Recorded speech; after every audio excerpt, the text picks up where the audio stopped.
Contrary to what Western feminists were telling us at the time, that, for example, prostitutes were women who were sex slaves or for the military in South Korea, or were victims of excessive patriarchal cultures in India, for example, were being forced into prostitution through the use of witchcraft or juju, say in Nigeria, as it was being talked about, or sold as children by their families into the sex trade in Thailand, or perhaps being tricked into slavery as mail-order brides from the Philippines. Contrary to those images, prostitutes and other sex-working women, men, and trans in the global South were also defending their activities as labor, as work, as a way to get by, or as a strategy for betterment. And this wasn't in isolated incidences or individual actions. Sex-working people, and mostly women in the third world at the time, and other non-Western countries had since the early 1980s been organizing, demonstrating against injustices, demanding their human, civil, political, and social rights to be recognized. So not only was an Ecuadorian association formed in 1982, but they held a sex workers' strike in 1988. In Brazil, a national prostitutes conference took place in 1987, giving rise to the establishment of the National Network of Prostitutes.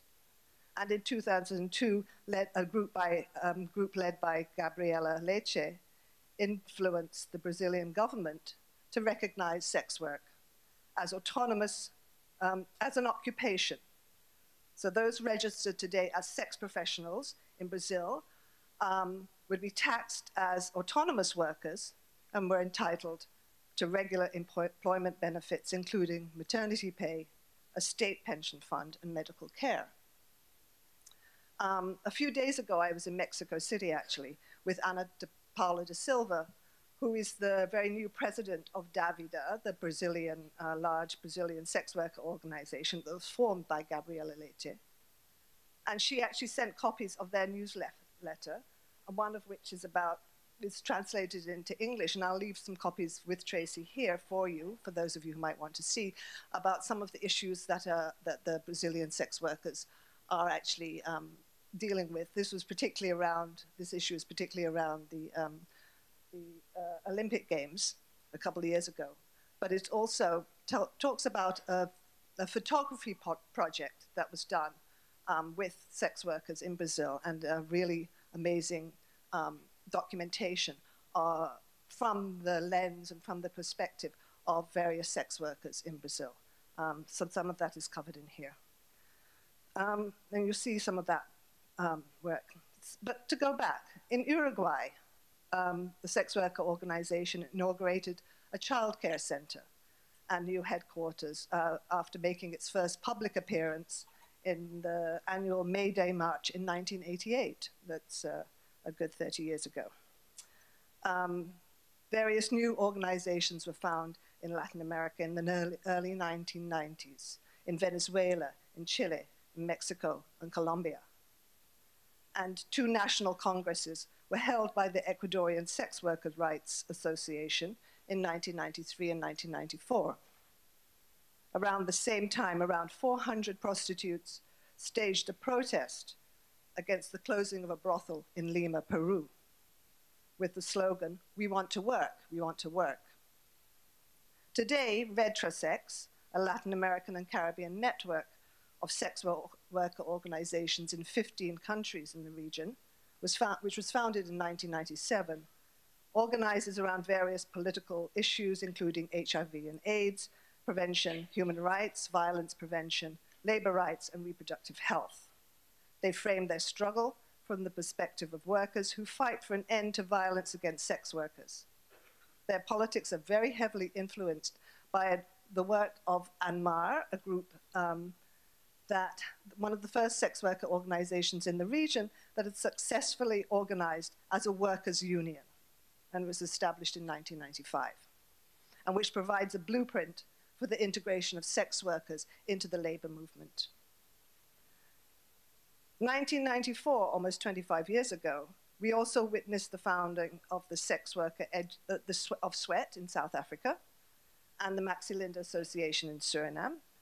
And in Paramaribo in Suriname, sex workers made a first massive public appearance on AIDS Day, marching through the city with a banner of no condom, no pussy, drawing attention to their demands for safer sex. The Indian DMSE, or known as Dubar, was also established by 1994. 2 years later, it held its first congresses in Calcutta and have organized many protests and demonstrations against harassment and brutality. Today, it's the world's largest sex worker organization, representing around 65,000 sex workers, male, female, and transgender. It's a large number. And there are others. There were organizations coming up in the 1990s in Japan and the Dominican Republic that were very active at the time. But we can also not overlook the role that the 1990s HIV and AIDS prevention work had in enabling sex workers to also organize and make their demands known. And it's through the World AIDS Conference that sex workers in the Global South have actually become equal participants in the international scene.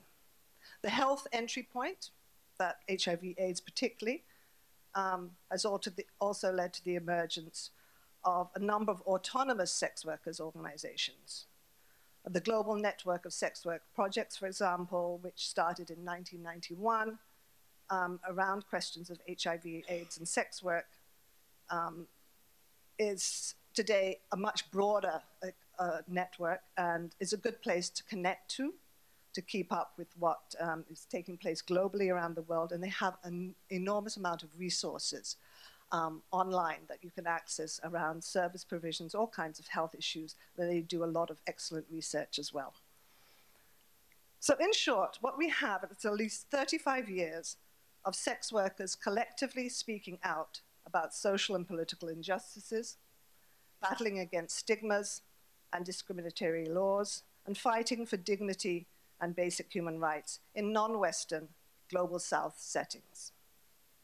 But we must keep in mind that each group, of course, predates that sort of formal founding date, and that there are many other sex workers in countries who are not linked to an organization or group, especially men and transgender sex workers, but also those who do not define themselves as such, particularly younger people engaged in transactional sex, many strippers or exotic dancers, porn actors, all those who occasionally do sex work. Okay, so what are the sex workers agitating for, and against, and standing for? As we can see, each group will have their own specific issues locally, but there are some commonalities across the board. The most obvious is to be claiming what they're doing as sexual or erotic labor. And this is often seen as a form of income generation or a way to gain access to other pleasures in life and benefits through providing sexual service. So that is a very key issue for many organizations.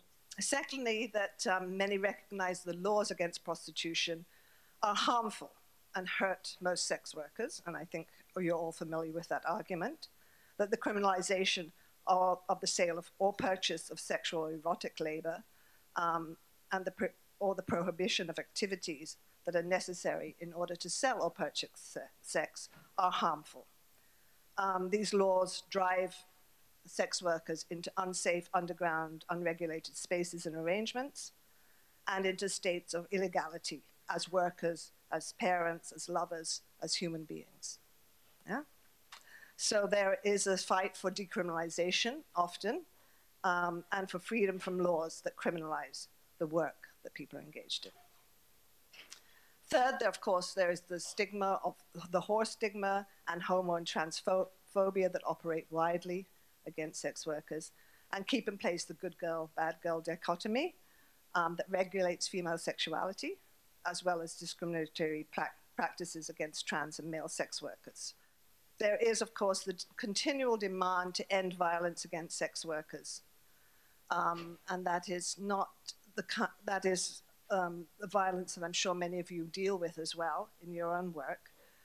And that, of course, is an international struggle, which is also now recognized on December 17th as the International Day to End Violence Against Sex Workers. And that's taken up also by, for example, Indigenous women in Canada, for example, where I live today. That is an important day to protest the kind of work, kind of violence that Indigenous women are facing in the sex trade.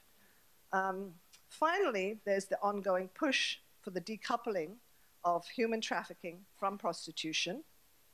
And this we hear very often from the Global South, but also from migrant organizations and sex workers in the Global North, who are battling with being defined and identified as trafficked victims, who have been forced against their will into the sex trade.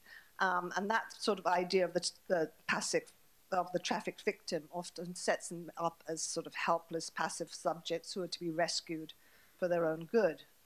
And this is often done by sort of do-gooders, humanitarians, radical feminists, philanthrocapitalists, Hollywood actors, and the like, right?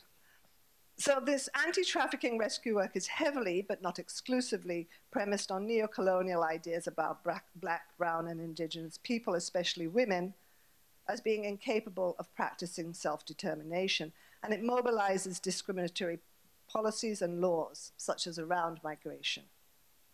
Such approaches are harmful, and they do little to address the underdevelopment of Global South and indigenous communities through colonial and neo-colonial economic relations, which have created and maintained gross economic inequalities, have undermined traditional and non-Western healing practices and sources of livelihood, have dislocated many from the land, and induced many to seek a life in a more prosperous and safer part of the world.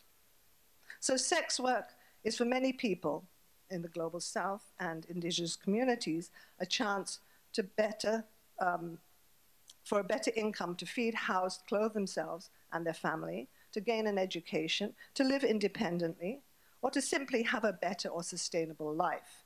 It's a chance to reach those dreams that can be more fulfilled sexually, economically, socially, materially.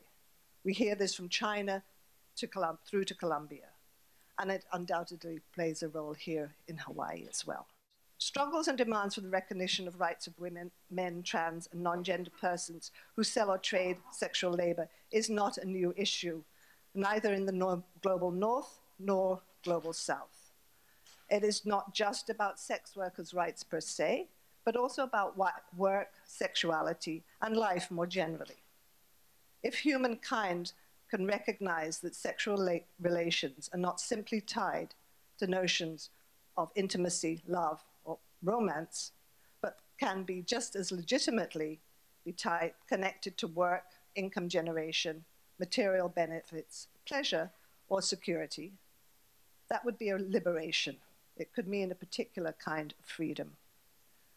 But as importantly, the Global Sex Worker Rights Organizing tells us that sex working people are very capable of defining what their needs are and in articulating what is needed to end the violence and harm they face.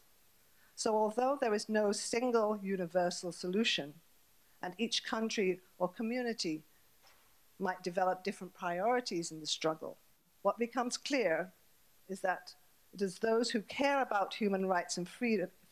For those who care about human rights and freedom, we must listen carefully to what sex workers want, how they define the issues, problems, and the harms, what kinds of alliances they deem to be helpful or harmful, and what the struggle for social justice means. Sex workers need to guide policy, laws, and services that are aimed at them. For after all, it is they who know best about how their rights are violated and how the wrongs can be righted. So I trust that in the rest of the conference, You'll have a chance to think more carefully about sex worker rights here in Hawaii and about how harm reduction programs and services can best support the needs and desires. So I look forward to the rest of this conference, and I know we'll have a chance to actually have some question and answer and discussion about some of the issues I've raised. Thank you.